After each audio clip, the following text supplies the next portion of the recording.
Good day, everyone. Assalamu alaikum, the traditional Islamic greeting of peace. And I will explain my getup, but we will establish this by saying that this is week 11. We are now reading Ottoman literature. So I will begin, as usual, by briefly describing this spectacular outfit.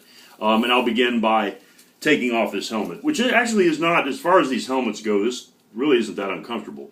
Well, okay, so this is called a Kula Kud helmet. That's Khula Khud, and no, I'm not going to quiz you over that, but it's good to know. And if you look at this is pretty cool. You see this, the damascened silver, you know what I'm talking about? Yeah, see the design on there?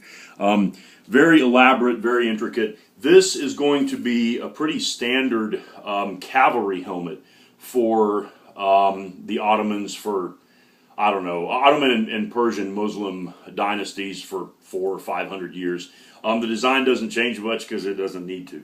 And even though earlier I said, you know, there's not much out there in the way of horned helmets, sometimes you'd see it, and this is probably a ceremonial helmet, but nevertheless, it does have horns. But anyway, this gives you an idea of the craftsmanship that went into a lot of Islamic armor. It's not simplistic at all. And as fancy as Western European armor was sometimes, it was matched pretty easily by Islamic armor, and a lot of times Islamic armor was lighter, more functional, and so on and so forth. Anyway, that's the helmet, and so I'm going to go, oh, I got a loose horn, and I'm going to go ahead and put this up, and you've got what's called an aventail here, which is a neck guard of chainmail. So anyway, I'm going to put this up now, and and the rest of my outfit is essentially chainmail, and chainmail, you tend to think of medieval Europe, but in fact chainmail is even bigger in the Middle East. It is expensive and time consuming to create, and we talked about all that in Beowulf, that kind of thing, but it's very protective, and although it is hot, it's less hot than plate armor like Western European knights wore, so it was often a better alternative for the terrain and weather there. Okay, so what can we do for this unit? Well, we will begin by talking about the genesis of the Ottoman Empire. So when you think of the Ottoman Empire, well, I don't know if you've ever thought of the Ottoman Empire, but if you have, many people associate it automatically with the modern-day country of Turkey. And that is not completely incorrect, because indeed it was based in Istanbul, which is a city in modern-day Turkey. It used to be called Constantinople, okay? And so, yeah, the Ottoman Empire is intricately linked, or essentially linked, with Turkey. But the thing is, they're not indistinguishable, because the Ottoman Empire is made up of all kinds of nationalities, cultures, languages, all Muslim. Well, that's not true, not all Muslim at all. Muslim ruled, yes, but put together of all kinds of different peoples and nations and cultures. So it's not just Turkey. The Ottomans called themselves the Turks, but they weren't talking about a bordered country. It was more of a almost an ethnic phrase. So that's where we'll begin. We'll talk about the Turkic peoples, and by that we mean a gigantic group of people stretching through Asia that spoke a common language known as Turkic. And that's where that whole term comes from, Turkey. It all comes from that common language. So hundreds of years before there was ever a geographic entity called Turkey, there were the Turks who spoke that language. They began in China. The Turkic people pretty much began in China. And so their migration began over about a 600-year period, from about 400 BC to 200 AD, probably longer than that. But they moved from China southwest across Central Asia and into what is now Iraq and Iran. So there's this huge migration of people who speak Turkic. Now, it's all kinds of different tribes. It's not one group. But one of them is the Oguz, which is the tribe that Basat belongs to. We read Basat kills Goggle-Eye. So anyway, the point is, the Ottoman Empire, it pops up hundreds of years after this migration we're talking about. But nevertheless, the Ottoman Empire identifies itself as Turkic, Turkish, with those those cultural foundations that the Turks had, the Turkic-speaking peoples had. So you're talking about a gigantic group of people that eventually, that most of them move, and when the Ottoman Empire comes along, it sort of, for a number of reasons, decides to identify itself as Turkic. Okay, anyway, the Turkic peoples, what about them? Well, they converted to Islam in about the 7th century, right about the time that Islam exploded out of the Arabian Peninsula. And the Turkic peoples were, all of these tribes tended to be excellent horsemen, excellent archers. So in war they were very fearsome and were very successful militarily. So by the time that Islam reaches them, they're pretty well established through what is now modern Turkey, through the northern Middle East, and to, as we say, modern day Iraq and Iran. By the way, the Turks are not Arabs. In Turkey, you will hear Turkish spoken, but you will also see Arabic written quite a bit. That's because Arabic has developed as it is the language of Islam. And therefore, the Ottoman Empire adopted Arabic as sort of a, to some extent, as we would say in the West, a lingua franca, okay, a language that everybody speaks for the purposes of religion. So, most Ottoman governmental officials spoke and wrote Arabic, but also Turkish. Okay, hopefully that's not confusing. Well, all right, so you have the Turkic peoples established in this huge span of territory. They convert to Islam in about the 7th century. And then you have a series of empires. We won't go into all that. They're not the Ottomans yet. But we have a series of empires that are based on these Turkic groups. Well, in the 1200s, AD, of course, you have a military threat that has maybe never been equaled, and that's the Mongols. We're not going to go on and on about the Mongols. Point is, the Mongols attack out of Asia, and they sweep everything before them, including a lot of these Turkish tribes. The Turks are pushed, they're pushed west into what is now Turkey. Now, if you Google Turkey, or if you look it up on a map or something, you will see that most of Turkey is in a landmass called Anatolia, and it is sort of a block of land connecting Europe and Asia. And so that area, Anatolia, is where a lot of these tribes settle after the Mongols pushed them even farther west. So they're still Muslim, but they've now been displaced several times. Okay, so that's where we pick up this story. That's in the 1200s. And there is a small kingdom, a Turkic kingdom, ruled by a ruler, Osman I. And Osman, again, the ruler of a pretty small state, but he's very ambitious. And furthermore, as the Ottoman legend holds, and by the way, Ottoman comes from Osman. So there you go. It has nothing to do with furniture. As a kid, I'd see references to the Ottoman Empire, and I just had this image of, millions of people with their feet up on these little stools. I just thought, what does that have to do with anything? But that was stupid. So no, actually, that name is taken from this first ruler of the dynasty that's going to last for, 600 years. But in fact, I believe there are a few of the ruling families still alive in Central Asia. I mean, they don't rule anything anymore. But anyway, okay, so Osman, he has this dream.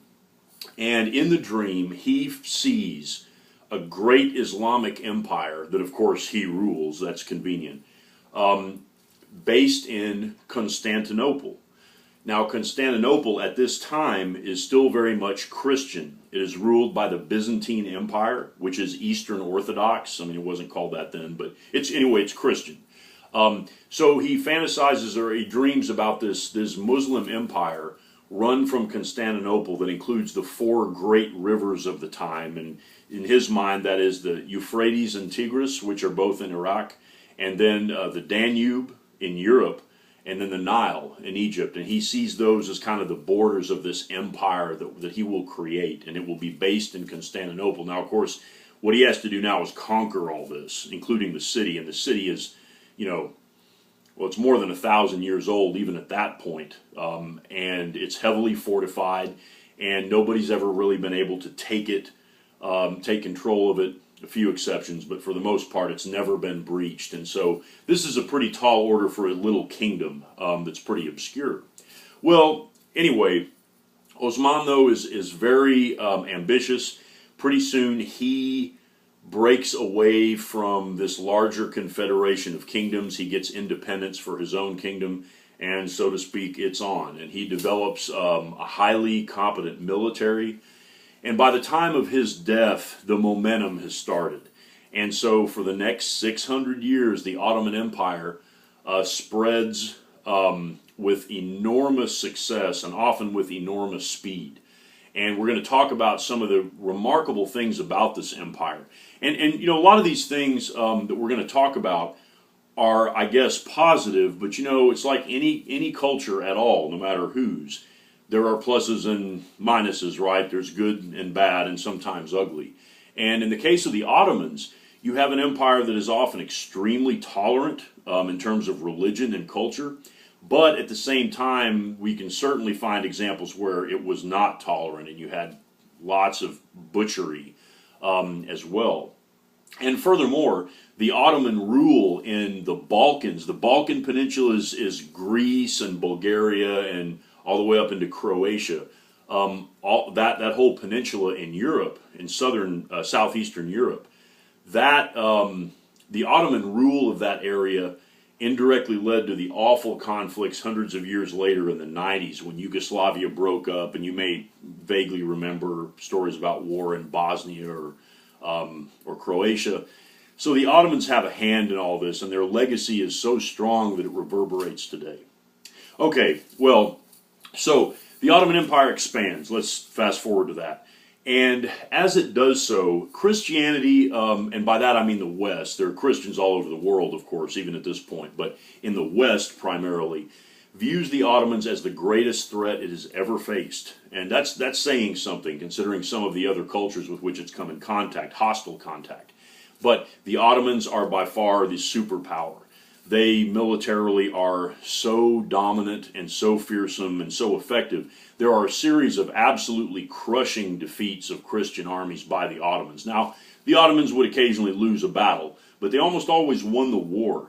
And they expanded not only into Europe, taking over the Balkans, and it just seemed like every army that Christian Europe would put together just got destroyed right away. It was very discouraging. But the Ottomans also, lest we forget the reality of the situation, they also took over a number of Muslim kingdoms that they, that wouldn't knuckle under or wouldn't submit to the Ottomans. So they killed plenty of Muslims as well as Christians, or conquered them. All right, so the empire's growing. That's the point of all this. Okay, so what about the army? This isn't a military history course. I'll just touch on it very briefly. The thing about the Ottoman army, the reason why it was so successful, you had lots of very skilled archers, as we've talked about. That was kind of the Turkic people's thing to begin with. But also, this is very important, it was similar in some ways to the Roman army because the Ottomans had no problem with incorporating different people into their armed forces. And by different people, I mean different ethnic groups. Let's say you have a small tribe that's really good with slings, like David and Goliath type stuff, like you have a stone and a sling. Well, if they're good at that, you get together a few hundred of them and you make a unit in your army that does just that. If you have guys who ride really heavy horses and they're good at massive cavalry charges, you use them for that. So they had no problem with incorporating things that worked well in other cultures and using them to their advantage. But the main reason that the Ottoman army was successful was because of artillery, cannon and things like that. Western Europe, yeah, they had it, but they just never really used it to the same extent that the Ottomans did. The Ottomans were so far ahead of the West in terms of artillery usage that explains a lot of their success. I mean, if you use cannon correctly against guys on horses, it's going to end up one way. And so that was really the big Ottoman advantage. Okay, The Ottoman Empire was extremely wealthy too, and there's a number of reasons for that. Part of that is, of course, they conquered a bunch of wealthy countries, including Egypt, which at the time was very wealthy, parts of Persia. So they got money from that. Well, not to mention Europe, the Balkans. We just said, Albania and what's now Albania and Bulgaria and those countries. Those were actually very wealthy areas. So they took money from that. And they also controlled the trade routes between Europe and China, and that's huge. That was really huge. In fact, most of the discoveries that we're going to get to in the next couple of units, by discoveries, I'm talking about Europeans coming across, the Americas and parts of Africa and things like that. Those happened because the Christians were trying to avoid the Ottoman Empire and were trying to figure out a way to get around it in order to trade. Anyway, Ottoman Empire is very wealthy. Okay, but we're going to fast forward to 1453. So the Ottoman Empire is very strong. Christianity, while not weak, is very disunified. Now, the same thing happens in the Muslim countries as well. It's not as if they all acted harmoniously as well. But there's arguably more unity on the Islamic side. And so the Christians can never really get their act together as far as fighting the Ottomans. In 1453, Constantinople, that great city in what is now Turkey, falls to the Muslims. And I can't, if you just read some of the very basic history, the impact of that is incredible on both cultures, but especially in Europe, it is a devastating loss. And so many Christians view this as God's punishment. We clearly haven't been good people because this absolute disaster has happened. And to the Ottomans, it's the opposite, of course. They think this is it. This is the beginning of the end. God has told us that we are going to win. And so Constantinople falls. It's immediately renamed Istanbul, and that's what it is now, and it's been Muslim ever since. So that's a huge blow, but the Ottomans sort of overextend themselves. In the 15 and 1600s, they begin to lose their edge, so to speak, and the Christian armies begin to resist more effectively. They work a little more in unison, and so the Ottomans finally reach their limit. In the 1570s, they suffer a crushing naval defeat that sort of sweeps them off the water, and then in 1683, they attempt to take Vienna, the capital of Austria. So think about that, how far into Europe the Turks were. They try to take Vienna, and it doesn't work, and that's kind of the high water mark for them. And after that, their empire is shrinking. If you read Evliya Çelebi's book of travels, and that's where he's in Vienna, and he's talking about the infidels and things like that. His visit to Vienna that was written about 20 years before that final attack on Vienna that did not work. Okay, so there you go. That's kind of your political and military history of the Ottoman Empire squeezed very tightly together. Let's talk about characteristics of Ottoman rule, and this is really more important because this is what gives their leadership and their empire such an unusual unusual characteristics. An unusual impact, there we go, on the cultures over which they ruled. So, first of all, let's talk about religious tolerance. Now, I'm not going to sit here and say that the Ottomans tolerated every religion and everybody held hands and squirrels sat on their shoulders and it was great. It wasn't. Believe me, that it was a Muslim empire, it was an Islamic empire, and that was it. However, the Ottomans did have an unusual degree of religious tolerance. And I'm not just talking about for Islamic ruled territories. I mean in comparison to the West, especially in comparison to the West. In the West, there's this, I don't know what you trace it to, but there's always been this belief that the ruler and the people have to have the same faith. Nobody can get past that. It's like, if the king or whoever, the emperor, worships a certain way, well then everybody else better do exactly the same thing. We just can't get past that, and so you have these horrible wars and everything else. In the Ottoman Empire, why? They had a pretty practical approach toward this. Well, yes, we're Muslim, and our armies are Islamic, and we are fighting for Islam. That's it. However, what matters is that we rule. And so if we take over Europe, or large parts of Europe, and everybody is Christian, that we, in these lands we conquer, well, we can't exactly expect everyone to convert to Islam. In fact, in the Quran, it is, to put it mildly, it is not ideal. In fact, in some ways, it's forbidden to forcibly convert people to Islam. That is not how it is supposed to work. So the Ottomans are pretty practical about this, and they say, so we'll run this area, but we know we can't convert everybody to Islam. If we did, they would continue to be Christians in secret, so who cares? As long as we are in control and Allah rules over this area through us, it's fine. That's, for the time, that's very unusual, and you're not going to see that at all in the European countries, in the Christian countries. You're just not going to see it. So I'm not saying one's better than the other. Hopefully you get my drift there. Okay, so the other thing is that the Ottomans felt that, to their mind, Jews and Christians were monotheists, just like them. Now, they of course thought the Jews and Christians had it wrong, but they were similar enough that they thought, well, their faith should be respected. I believe this point is touched on in one of the YouTube clips that I asked you to watch. So there is a degree of religious tolerance that the Ottomans have that's pretty unusual. Here's another thing. In the European areas, the Balkans, and if you don't know what I'm talking about when I say the Balkans, Balkans, just Google it, see where it is. In those areas, so this is Orthodox Christianity, not Roman Catholicism.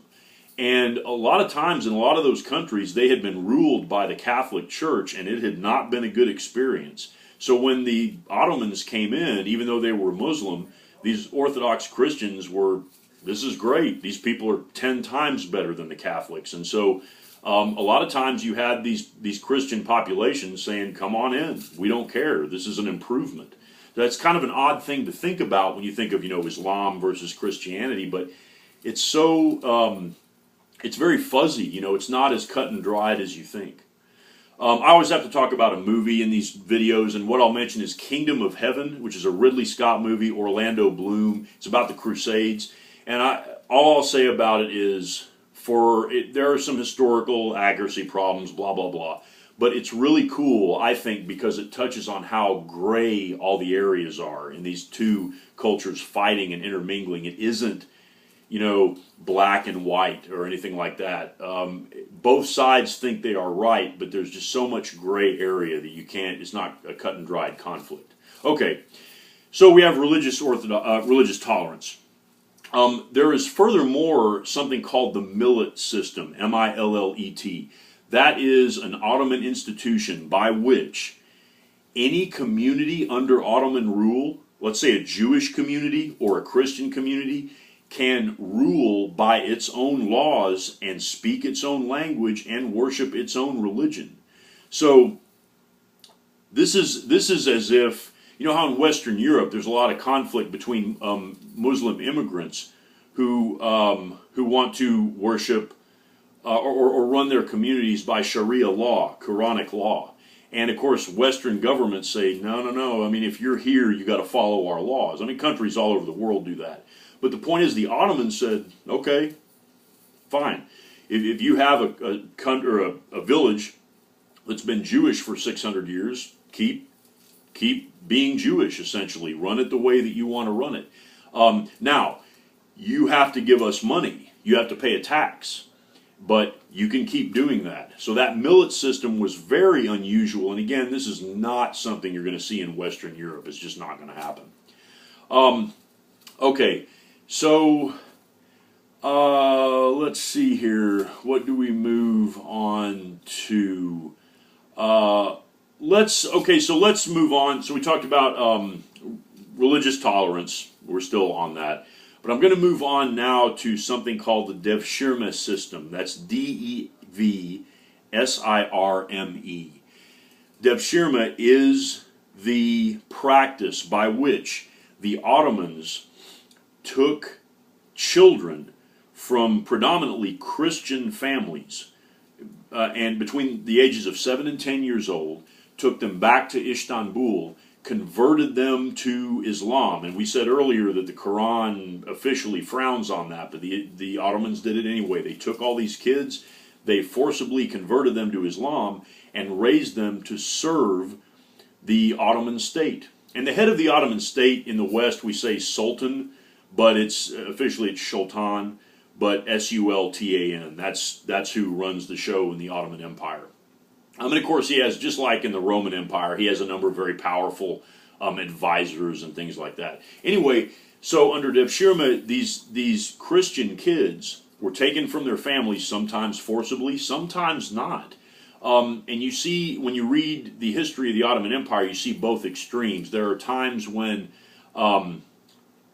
Christian families will mutilate their own children to keep the Ottomans from taking them. But there are other times, and probably more times, where families, poor families in these little villages will say, hey, here's our kid, take him, take her, because this is the only shot they've got. And I say take her, but it usually would be males, because they were destined either for administrative service or especially military service. What's interesting is the Ottoman Sultan began to surround himself with these converted men. You know, they were taken as kids, but they grew up as Ottoman soldiers, Islamic soldiers, and the Sultan surrounded himself by them. You may think that's weird to have a bodyguard made of people who aren't like you, but if you think about it, it works. And rulers have done that since time immemorial. The Romans had bodyguards that were Germanic. The Byzantines had bodyguards that were Vikings. So the idea is you take people who can't attain power and they don't have a stake in your politics and your family and things like that. They're outsiders. So they're beholden only to you. They're loyal only to you. Okay, so this practice, Devshirme, lasts for 200 or 300 years. The peak years are between 1500 and 1650.